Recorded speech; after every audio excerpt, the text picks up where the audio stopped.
c'est sans doute l'histoire de triche la plus folle en télévision et ça s'est passé sur Qui veut gagner des millions. Le 9 septembre 2001, un certain Charles Ingram participe à Qui veut gagner des millions au Royaume-Uni. Et contre toute attente, il réussit le grand chelem et remporte le million de livres.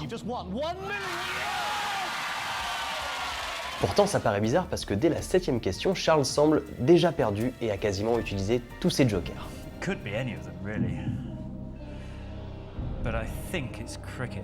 Et à partir de ce moment, il répond systématiquement juste, même à des questions complexes sur des sujets que lui-même avoue ne pas connaître. Donc voilà, très vite on se dit que c'est pas possible, et pendant les analyses de l'enregistrement, l'équipe de prod remarque qu'à chaque fois que Charles dit à voix haute la bonne réponse, quelqu'un se met à tousser dans le public. Ça avait même été remonté par l'ingé son pendant l'enregistrement, mais la prod a quand même laissé l'émission se poursuivre. Et on se rend compte que dans le public, il y a Diana, la femme de Charles qui est complice, et le tousseur fou Tequen Whiteock, qui est un professeur d'université très cultivé. Donc très vite, il y a une enquête et les 3 comparses sont reconnus coupables en 2003. Et là, leur vie devient un enfer. En plus de rien toucher de son butin et de devoir payer une amende, Charles est contraint de quitter son travail, ses enfants se font harceler et sont obligés de changer d'école, et toute la famille subit des menaces au point que leur voiture est vandalisée et que même leur chat se fait abattre par un pistolet airsoft. Il y a même eu une série, une pièce de théâtre qui s'est inspirée de leur histoire. Le professeur Whiteock a quant à lui aussi dû quitter son travail et a même dû déposer son nom en tant que marque pour empêcher une entreprise pharmaceutique de l'utiliser pour nommer leur nouveau médicament contre la toux. Cette histoire, elle a permis aux enquêteurs de démanteler un énorme réseau de triche. Je t'explique tout ça en partie 2, alors abonne-toi.